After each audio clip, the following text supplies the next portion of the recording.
আসসালামু আলাইকুম, কেমন আছেন সবাই? আশা করি আল্লাহর অশেষ রহমতে সবাই ভালো আছেন। আলহামদুলিল্লাহ, আমিও ভালো আছি। শাহিনুরস রেসিপিতে সবাইকে আরও একবার ওয়েলকাম জানাচ্ছি নতুন আরও একটি রেসিপি দেখার জন্য। আজকে আমি আপনাদের সাথে শেয়ার করব ভীষণ মজার এবং মুচমুচে চিকেন পকেট সমুচা। চিকেন আর ময়দা দিয়ে তৈরি করে দেখাবো ভীষণ মজার এবং মুচমুচে এই নাস্তাটি। আর এটা কিন্তু ছোট থেকে বড় সবাই খেতে পছন্দ করবে। বানিয়ে নেওয়াটা খুবই সহজ এবং খুব বেশি সময় লাগে না এটা বানানোর জন্য।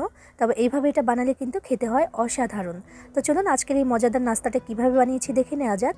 আর আপনি আমার ভিডিওতে একটা লাইক করে চ্যানেলটি সাবস্ক্রাইব করে পাশেই থাকবেন আশা করছি। বিসমিল্লাহির রহমানির রহিম। প্রথমেই একটা মিক্সিং বলে নিয়ে নিচ্ছি 2 কাপ পরিমাণে ময়দা। এই নাস্তাটা চাইলে কিন্তু আটা দিয়েও বানিয়ে নিতে পারেন। এরপর এখানে আধা চা চামচ পরিমাণে লবণ আর 1 চা চামচ পরিমাণে চিনি দিয়ে দিলাম। দিয়ে দিচ্ছি 2 টেবিল চামচ পরিমাণে সয়াবিন তেল। এবার সব কিছু একসাথে ভালো মতো মিক্স করে নিতে হবে। এভাবে হাত দিয়ে ডলে ডলে একটু তেলের সাথে ময়দাটাকে মাখিয়ে নিতে হবে ভালো করে। একটা পর্যায়ে দেবেন মুঠ করলে মুঠ হয়ে যাবে, তখন বুঝতে হবে যে এটা মাখিয়ে নেওয়া হয়ে গেছে। এবার অল্প অল্প করে নর্মাল পানি দিয়ে আমি এখানে একটা ডো বানিয়ে নেব। আর এই ডোটা কিন্তু খুব বেশি শক্তও হবে না, আবার একেবারে পাতলাও হবে না, মানে একেবারে নরমও হবে না। এমন করে একটা ডো আমি এখানে বানিয়ে নিচ্ছি। পানিটা কিন্তু এখানে একবারে দিয়ে দেওয়া যাবে না, বারবার করে অল্প অল্প করে পানি দিয়ে ডোটা এখানে বানিয়ে নিয়েছি। এরপর আমি সামান্য পরিমাণে একটু সয়াবিন তেল নিয়ে সেটা উপর থেকে মাখিয়ে দেব। এই তেলটা মাখিয়ে নেওয়ার কারণেই কিন্তু এই ডোটা অনেকটা সফট হয়ে যাবে এবং নাস্তাটা বানালে সেটাও বেশ ভালো হবে। তো আমি তেলটা মাখিয়ে নিয়েছি। এবার ঢাকনা দিয়ে ঢেকে আমি 10 মিনিটের জন্য একটা পাশে রেখে দিচ্ছি। আর এই সময়ের মধ্যে আমি বানিয়ে নেব ভিতরে যে পুরটা ব্যবহার করব সেটা। পুর বানানোর জন্য এখানে আমি নিয়েছি 1 কাপ পরিমাণে চিকেন। আর চিকেনটা নিয়েছি একদম ছোট করে কেটে। এরকম কেটে না নিয়ে কিন্তু কিমা করে নিলে সেটা আরও বেশি ভালো হবে। তো আমি কিমা করিনি, একদম ছোট করে কেটে নিয়েছি। তো এবার এটা দিয়ে আমি বানিয়ে নেব ভেতরে দেওয়ার জন্য পুর। বিসমিল্লাহির রহমানির রহিম। প্রথমে চুলায় একটা প্যান বসিয়ে তার মধ্যে 1 টেবিল চামচ পরিমাণে তেল দিয়ে দিলাম। এরপর দিয়ে দিচ্ছি আমি 1/3 কাপ পরিমাণে পেঁয়াজ কুচি। পেঁয়াজটাকে একদম ছোট করে কুচি করে নিয়েছি, যেমন করে আমি চিকেনটাকে কেটেছি তেমন করে কিন্তু পেঁয়াজটাকেও কেটে নিয়েছি। একটু ভেজে নিচ্ছি লাল লাল করে। পেঁয়াজটা যখন এমন লালচে হয়ে আসবে তখন আমি এখানে দিয়ে দিচ্ছি চিকেনটা দিয়ে আমি 2 মিনিটের মতো প্রথমে এই পেঁয়াজের সাথে ভেজে নেব। চুলার আঁচটাকে একটু কমিয়ে, খুব বেশি বাড়িয়ে দিচ্ছি না, একটু কমিয়ে তারপর দিচ্ছি। ভাজার এক পর্যায়ে দেখা যাবে যে চিকেন থেকে সামান্য পরিমাণে একটু পানি বের হয়ে আসবে। তো এখন আমি এখানে দিয়ে দিচ্ছি কাঁচামরিচ কুচি। একদম ছোট করে কুচি করে রেখেছি কাঁচামরিচ, সেটা আমি এখানে দিয়ে দিচ্ছি 1 চা চামচ পরিমাণে। এই যে আমি পুরটা বানাচ্ছি এখানে কিন্তু খুব বেশি মশলা আমি ব্যবহার করব না, আর হলুদের গুঁড়া বা লাল মরিচের গুঁড়া এগুলো কিন্তু আমি এখানে ব্যবহার করব না। সামান্য কিছু উপকরণ বা মশলা দিয়ে এই পুরটা আমি বানিয়ে নেব। আর ঝালের জন্য এই যে একটু কাঁচামরিচ দিয়ে দিলাম আমি, এটাই কিন্তু শুধু দিয়েছি ঝালের জন্য। তো ভাজার এক পর্যায়ে দেখবেন যে এমন লালচে হয়ে এসেছে, তখন আমি এখানে সামান্য পরিমাণে একটু লবণ দিয়ে দিলাম। আধা চা চামচ পরিমাণে ধনিয়া গুঁড়া, আধা চা চামচ পরিমাণে জিরার গুঁড়া, আধা চা চামচ পরিমাণে গরম মশলার গুঁড়া। এরপর দিয়ে দিচ্ছি আমি 1 চা চামচের 3 ভাগের 1 ভাগ করে রসুন আর আদার পেস্ট দিয়ে এবার আমি একসাথে সব কিছু মিশিয়ে নিচ্ছি। আমি কিন্তু খুব বেশি মশলা এখানে ব্যবহার করিনি, সামান্য কিছু মশলা এখানে দিয়েছি। একটু মিলিয়ে নিয়েছি বা মিশিয়ে নিয়েছি। এবার এখানে দিয়ে দিচ্ছি আধা কাপ পরিমাণে পানি দিয়ে তারপর একটু নাড়াচাড়া করে মিশিয়ে দিয়ে আমি এটাকে ঢাকনা দিয়ে ঢেকে রান্না করব একদম কম আঁচে 3 থেকে 4 মিনিটের মতো। এর মধ্যে কিন্তু আমাদের এই পুরটা বানিয়ে নেওয়া হয়ে যাবে বা চিকেনটাও সেদ্ধ হয়ে যাবে। 3 থেকে 4 মিনিট আমি এটাকে ঢাকনা দিয়ে ঢেকে রান্না করেছি। অবশ্যই কয়েকবার করে নাড়াচাড়া করে দিয়েছি যেন নিচে আবার ধরে না যায়। দেখতে পাচ্ছেন যে পানিটা ছিল সেটা কিন্তু প্রায় শুকিয়ে এসেছে, বাকিটা এখন শুকিয়ে যাবে। একটু নাড়াচাড়া করে মিশিয়ে দিয়ে দিচ্ছি সামান্য পরিমাণে একটু ধনিয়া পাতা কুচি। তো এটা দিলে কিন্তু টেস্ট অনেকটাই বেড়ে যায়। তো একটু ধনিয়া পাতা কুচি দিয়ে একসাথে একটু নেড়েচেড়ে মিশিয়ে আমি এটাকে চুলা থেকে নামিয়ে নেব। এই যে একটা পুর বানানো হলো, এটা কিন্তু অল্প মশলায় ভীষণ মজার একটা পুর হয়েছে। এই পুরটা দিয়ে কিন্তু যে কোনো নাস্তা বানিয়ে নেওয়া যায় বা রোলও বানিয়ে নেওয়া যায় এটা দিয়ে। তো এটা হয়ে গেছে, আমি ঠান্ডা হতে দিয়ে দিচ্ছি এখন।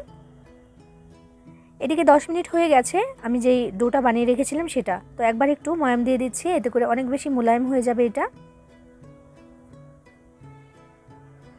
ময়দা নিয়েছিলাম আমি 2 কাপ পরিমাণে। তো এটাকে এখন কয়েকটি ভাগে ভাগ করে নিতে হবে। আমি ছোট ছোট করে লেচি কেটে নিচ্ছি এখান থেকে। নাস্তাটা বানানোর জন্য প্রথমে আমাদেরকে রুটি বেলে নিতে হবে। রুটি বেলে তারপর কেটে নাস্তাটাকে বানিয়ে নিতে হবে। তো ছোট ছোট করে রুটি বেলবো, তো সেজন্য আমি এখানে ভাগ করে নিলাম। তো 7টি ভাগে ভাগ করে নিয়েছে। এবার আমি এখানে একটু প্যারার মতো বানিয়ে নিচ্ছি। সবগুলো প্যারা বানিয়ে নিয়েছি, একটা প্যারা রেখে দিচ্ছি আর বাকিগুলো এখন আমি ঢাকনা দিয়ে ঢেকে তারপর রেখে দেবো যেন ড্রাই হতে না পারে। এবার আমি বোর্ডের উপরে নিয়ে নিয়েছি এবং কিছুটা পরিমাণে আটা ছিটিয়ে দিচ্ছি এখানে, বা ময়দা ছিটিয়ে দিলেও চলবে। একটু আটা ছিটিয়ে দিয়ে তারপর আমি একটা রুটি বেলে নিচ্ছি বেশ খানিকটা পাতলা করে। যেহেতু আমাদের এই লেচিগুলো একেবারেই ছোট ছোট, তাই একটু পাতলা করে রুটিগুলো বেলবে, যে এই সাইজের হবে দেখুন। রুটিটা যত বেশি পাতলা করবেন নাস্তাটাও কিন্তু ততটাই বেশি মুচমুচে হবে। তো যে এমন পাতলা করে আমি এটাকে বেলে নিয়েছি, এবার কেটে নিতে হবে। ছুরি দিয়েও কাটতে পারেন, তবে আমি এমন একটা কাটার নিয়েছি, নিয়ে এবার চারকোনা শেপে কেটে নিচ্ছি প্রথমে।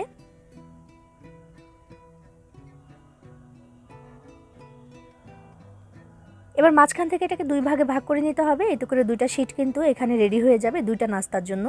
মানে এক একটা রুটি থেকে আমার দুইটা করে নাস্তা হবে। দেখতে পাচ্ছেন যে এমন করে আমি বানিয়ে নিয়েছি। আর অবশিষ্ট যে অংশগুলো আমি সাইড থেকে কেটে বের করেছি, ওগুলো দিয়েও কিন্তু আমি পরে রুটি বেলে নাস্তা বানিয়ে নিতে পারবো। এবার আমি যে চিকেনের পুর বানিয়ে নিয়েছি সেখান থেকে কিছুটা পরিমাণে নিয়ে এই যে শিট, এটার একটা পাশে এইভাবে করে দিয়ে দিচ্ছি। আসলে বলে বোঝাতে পারবো না, একটু দেখে কিন্তু বুঝে নিতে হবে কষ্ট করে। দেখুন একটা পাশে এইভাবে করে আমি নিয়ে নিয়েছি। এবার পানি নিয়ে এই যে শিট, এটার চারপাশে একটু একটু করে পানি আমি লাগিয়ে দিচ্ছি। এই পানিটা কিন্তু এখানে আঠার কাজ করবে। একদম সামান্য পরিমাণে একটু করে পানি আমি এখানে লাগিয়ে দিচ্ছি, খুব বেশি না। দিয়ে এবার এই যে একটা পাশে যে চিকেন দিয়েছিলাম আরেকটা পাশ ছিল, ওইটা দিয়ে আমি এভাবে করে উল্টে দিয়েছি। দিয়ে এবার চারপাশে এভাবে করে আঙুল দিয়ে চেপে চেপে আটকে দিতে হবে। আসলে চারপাশে না, তিনটা মাথা খোলা ছিল, তিনটা মাথায় এই যে এইভাবে করে আটকে দিতে হবে। দেখতে পাচ্ছেন এটা কিন্তু আর খুলে আসবে না, তবুও আমি একটু ভালো করে এটাকে আটকে দেওয়ার জন্য একটা কাঁটা চামচ ব্যবহার করব এখানে। এতে করে দেখুন এটা মুখটা ভালো করে আটকেও যাবে আর সুন্দর একটা ডিজাইনও কিন্তু তৈরি হয়ে যাচ্ছে। মাশাআল্লাহ, সুন্দর একটা নাস্তা কিন্তু আমার রেডি হয়ে গেল। একইভাবে আমি সবগুলো নাস্তা এখন বানিয়ে নেব রুটি বেলে। তারপরে তো এগুলোকে বানিয়ে নিয়েছি, এবার আমি ভাজার জন্য চলে যাব। চুলায় কিন্তু আগে থেকে তেল গরম হতে দিয়েছি। বিসমিল্লাহির রহমানির রহিম। এক এক করে আমি নাস্তাগুলো দিয়ে দিচ্ছি এখানে, যে কয়টা দেওয়া যায়। দেওয়ার পরে কিন্তু এগুলো ফুলবে, তো সেই জায়গা রেখেই কিন্তু দিতে হবে নাস্তাগুলো।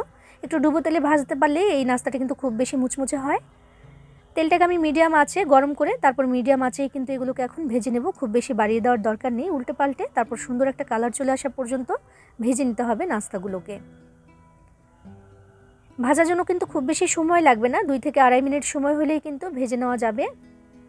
মাশাআল্লাহ, ধীরে ধীরে কিন্তু খুব সুন্দর একটা কালারও চলে আসছে আর মুচমুচে হয়ে যাচ্ছে, সেটা নাড়াচাড়া করার সময় বোঝা যাচ্ছে। একটার সাথে আরেকটা লেগে কিন্তু সুন্দর একটা শব্দ তৈরি হচ্ছে এবং এতে করেই বোঝা যাচ্ছে যে এটা অনেকটা মুচমুচে হয়ে গেছে।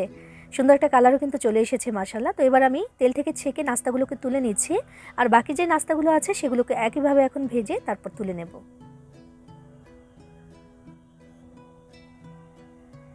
তো এই তো খুব সহজেই তৈরি করে নেওয়া হয়ে গেল চিকেন আর ময়দা দিয়ে তৈরি ভীষণ মজার একটা নাস্তা, আর সেটা হচ্ছে চিকেন পকেট সমুচা। এটা ছোট থেকে বড় সবাই খেতে পছন্দ করবে। একে তো এটা ভীষণ মুচমুচে, তার উপরে আবার ভেতরের যে পুরটা ব্যবহার হয়েছে সেটা অনেক বেশি টেস্টি হয়। এভাবে যদি বানিয়ে খেয়ে না থাকেন, একদিন একটু বানিয়ে খেয়ে দেখবেন, সবাই পছন্দ করবে। ছোট থেকে বড় সবাই কিন্তু চেয়ে চেয়ে খাবে, এটা এতটাই মজাদার। চায়ের সাথে খেতেও কিন্তু অসাধারণ লাগবে, কাউকে খাওয়ালে বারবার রিকোয়েস্ট করবে আরও একবার খাওয়ার জন্য। বানিয়ে খেয়ে দেখবেন, ভালো লাগবে ইনশাআল্লাহ। সবাই ভালো থাকবেন, সবার জন্য সবাই দোয়া করবেন। আল্লাহ হাফিজ।